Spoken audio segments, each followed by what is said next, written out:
So I'm Keatra, and today I'll be doing my presentation on the movie StillAlice. So the movie was about a character named Alice who begins to forget things, even to a point where she gets lost while running on the campus in which she works. She is a brilliant professor who teaches about the art of language, and she gets this diagnosis that kind of just like wrecks her because she's known for being this brilliant, beautiful human being. Throughout the movie, we see that kind of develop. So Alice begins to forget things and even gets lost on campus while she's running, and it's the same campus where she works every single day. She does get a early onset Alzheimer's diagnosis by her neurologist. She goes to this neurologist and seeks help after she gets lost running, and the doctor performs several tests in which Alice can finally receive her diagnosis. So, unfortunately, as of now, there are no definite tests to determine if someone has Alzheimer's. There's a series of memory type of questions that can be asked. In the movie, one example is the doctor lists off an address and a name of a person, and he asks her to repeat that back. And then, of course, she can on the first attempt, but then he asks her some personal questions and then refers back to the previous question of telling him the name of that person and the address of this person that he had talked about before he asked those personal questions, and she couldn't tell him that anymore. So that's one example of a test that they would do. There's also lab tests, like they did a CT scan to see if anything else was going on with her brain, like a tumor or anything else concerning. They also will take note of your day-to-day functions and behaviors. So if you are starting to become more forgetful or having trouble remembering where things are located or getting lost in places you've been before, and then family history does play a part in that.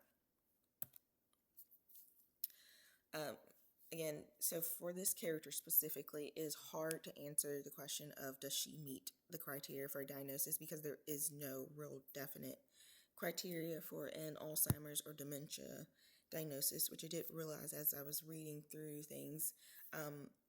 Dementia is an umbrella term, and Alzheimer's is one of the different types. In the movie, we find out that Alice does believe that she has a family history of Alzheimer's, but they can't narrow that down before because her mother passed away when she was really young from a car accident, and then her father passed away from liver failure. But one of the things Alice does show continuously throughout the movie is confusion and difficulty remembering things. She even forgets where the restroom is at one point, and kind of toilets on herself. And her husband has to help clean her up. So this movie was really hard for me to watch because I've seen people where I work now suffer from Alzheimer's and dementia, and I think it's one of the hardest diseases to watch someone suffer from because they forget who they are, and that was one of Alice's major struggles, is just not knowing that she was this brilliant person and not being able to connect with that anymore. So I think the movie does a really good job of demonstrating the decline and the isolation that comes with Alzheimer's. Alice, even at one point in the movie, says, "I wish I just had cancer," because she said people with cancer get ribbons, they get walks, they get all this recognition, but someone with Alzheimer's kind of gets put to the back, gets put in the corner. And the movie did a really good job of showing her family, one, kind of neglecting her in a sense. They didn't know how to deal with it, so they just sat her in a chair and then pretended like she didn't exist. So it can be isolating. And then it's a decline that people aren't who they once were. However, I don't I think the movie did a poor job of showing the progression of Alzheimer's disease. So it's kind of like Alice went from 0 to 100 in a short time frame. And I know that can happen sometimes, but it doesn't happen all the time. Um, for example, at the end of the movie, literally at the end of the movie, Alice just stopped speaking. Her daughter's reading this book to her, and her daughter asked her, "Mom, what's this book about?" And Alice can't even form words. But right before that, she was speaking. So it doesn't accurately display the timeline of how this disease progresses. It's not just a sudden, all of a sudden someone with Alzheimer's doesn't speak anymore. So I think they could have done that a little bit better. So how is Alzheimer's treated? So the movie does not go into great detail about Alice's treatment. It does briefly mention that she is on medication to help with her memories. That's one of the things Alice says. Her medication helps with her memories.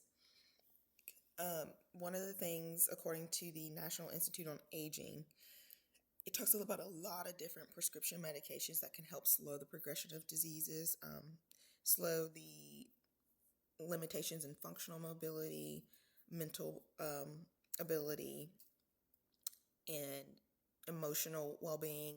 Even goes on to talk about, the National Institute of Aging talks about antidepressants and sleeping medication, because that's one of the major things that you'll see in Alzheimer's is what they call sundowning, and it's where people with Alzheimer's start wandering throughout the night because they're not sure where they're at or who they are. So the Institute on Aging does talk about, right now, the only treatment is prescription medication, just to slow the progression, not to cure. So OT interventions are possible treatments. So OT interventions for Alice should focus on functional mobility. Again, getting her up, walking her around, letting her see that her life still can happen. She likes to walk, she likes to run, she likes to get outside, she likes to read. So things that focus on helping her continue to do that. And then another thing that they could have worked on was memory aids, like planners, because she is a writer. She wrote a book. She's a writer and a teacher, so something like a planner would kind of come naturally to her. One of the things that they talk about in the movie, when she goes and tours a facility for memory care, the tour guide at the facility talks about how they no longer kind of do these set activities for people in the facility. They do things that remind them of their old life. So one example she gave was a lady in the facility used to be a nurse, and so now they let her write notes because that reminded her of what she was, and it was less startling, less confusing for her. So that's something, like putting her back in that kind of atmosphere that makes her feel good about herself. The OT should also work with her caregivers to educate them on helping the loved ones with things like feeding and dressing, because that is something that tends to decline in those with Alzheimer's. And then helping them navigate emotionally. Alzheimer's, like I said, is a tough disease. So helping those loved ones figure out how to help their person with Alzheimer's. So there really weren't a lot of major safety concerns for Alice in the beginning when she was first diagnosed. However, at one point in the movie, Alice does unsuccessfully attempt to take her own life by overdosing on prescription medication. This, of course, makes her unsafe to be alone. Fortunately, right before she could do that, her caregiver walked in. The movie does not go into great detail about what happened after that point. I think she attempted to hide the medication, so I'm assuming the caregiver did not find it, but she, of course, is not safe to be alone from that point forward.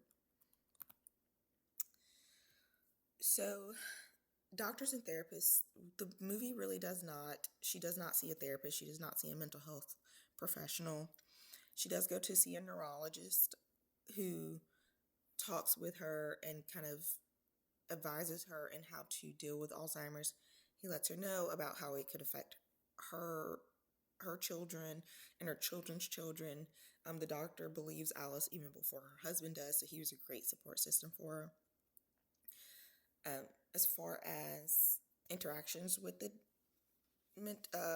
professionals, the characters treat the doctors with respect. Both Alice and her husband are very well educated professionals. Her husband was a scientist. She, of course, is a teacher at Columbia University.